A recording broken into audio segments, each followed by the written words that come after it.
Hello అండి.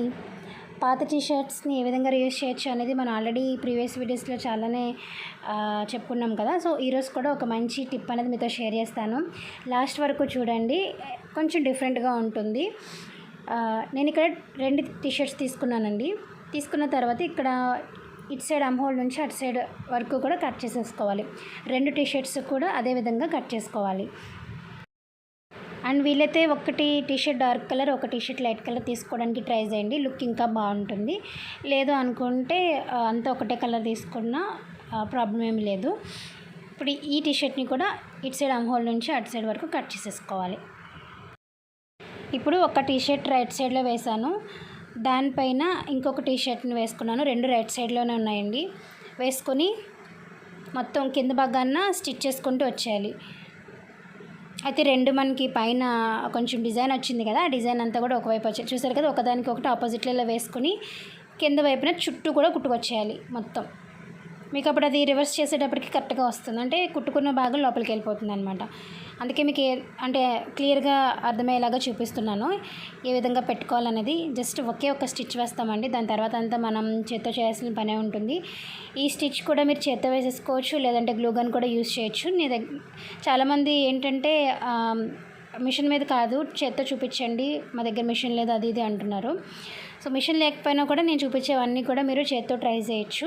Maximum నేను హ్యాండ్మేడ్వే ఎక్కువ చూపిస్తూ ఉంటానండి. ఓల్డ్ టీషర్ట్సే కానివ్వండి, ఓల్డ్ క్లాత్సే కానివ్వండి, మన ఛానల్లో చాలానే ఉన్నాయి. ఒకవేళ మీరు న్యూగా విజిట్ చేస్తున్నట్లయితే ఒకసారి వెళ్ళి చెక్ చేయండి. అన్నీ కూడా మీకు రోజు యూజ్ అయ్యేవే ఉంటాయి. కుట్టేసిన తర్వాత ఇలా రివర్స్ చేసేసుకోండి. చూస్తున్నారు కదా, కలర్ కాంబినేషన్ అనేది బాగుంది. నేను మెరూన్ అండి ఈ కలర్ తీసుకున్నాను. ఇప్పుడు నేను ఇది పిల్లో కవర్ చేయబోతున్నానండి. మీకు ఒకవేళ ఇంత పిల్లో కవర్ వద్దు అని అనుకుంటే కనుక కొంచెం అటు సైడ్ ఇటు సైడ్ కట్ చేసేసుకోండి, లేదు పర్వాలేదు అనుకుంటే ఉంచేసుకోండి. ఇక్కడ నేను ఏంటంటే ఒక స్కేల్ కంటే కూడా కొంచెం వెడల్పి ఒక లైన్ అనేది వేసుకుంటున్నాను. అంటే పొడవు వచ్చేసరికి మీకు ఒక 2-3 ఇంచెస్ కొంచెం నేను ఎక్కువ ఇలా ఒక లైన్ అనేది గీసుకుంటున్నాను. గీసుకున్న తర్వాత ఈ కింద వైపున నేను ఇక్కడ వీడియోలో చూపిస్తున్న విధంగా స్ట్రైట్గా, అంటే లైన్ ఎక్కడి వరకు అయితే అక్కడ గీసుకున్నామో అక్కడ వరకు కట్ చేసుకోవాలండి. 2 వైపులా కాదు, ఏదో ఒకవైపు మాత్రమే, మీ ఇష్టం అది. ఏదో ఒకవైపు మాత్రమే కటింగ్ అనేది చేసుకోవాలి, 2 వైపులా చేయొద్దు. అది ఎందుకు అనేది వీడియో లాస్ట్లో నేను మళ్ళీ చెప్తాను. ఇలా కట్ చేసేసుకున్న తర్వాత ఇక్కడ వీడియోలో చూపిస్తున్న విధంగా అన్నిటికీ కూడా నాట్స్ అనేవి వేసేసుకోవాలి. 2 వేసుకుంటే కొంచెం స్ట్రాంగ్గా ఉంటాయి. కిందది అలాగే పైన పీస్ పట్టుకుని నాట్ వేయడమేనండి, ఏం కాదు. చూసారు కదా, ఇలా నాట్ వేసేసుకున్న తర్వాత మన పిల్లోని దీంట్లోకి పెట్టేసుకుని ఇటు సైడ్ మామూలుగా మీరు చూసిన వీడియోస్లో అయితే ఇటు సైడ్ కూడా నాట్లు వేస్తారు, కానీ అది అస్తమానం మనం పిల్లో కవర్ చేంజ్ చేసేటప్పుడు అస్తమానం నాట్లు ఇప్పాలంటే చాలా కష్టం కదండి. అలా కాకుండా కొంచెం డిఫరెంట్గా, లుక్ డిఫరెంట్గా ఉంటుంది. అండ్ ఇదేంటంటే ఒక చాక్లెట్ టైప్ లాగా ఉంటుందన్నమాట.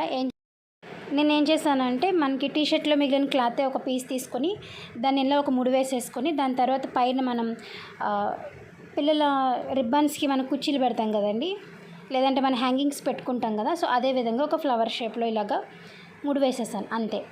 సో మనం అస్తమానం తీసుకునేటప్పుడు ఈజీగా తీసుకోవడానికి ఉంటుంది, లేదా అలా నాట్స్ వేసేసామంటే ఇబ్బంది అయిపోతుంది. అండ్ చూడడానికి కూడా కొంచెం డిఫరెంట్గా ఉంటుంది. అందుకే కొంచెం ఆపోజిట్ కలర్స్ నేను తీసుకున్నాను.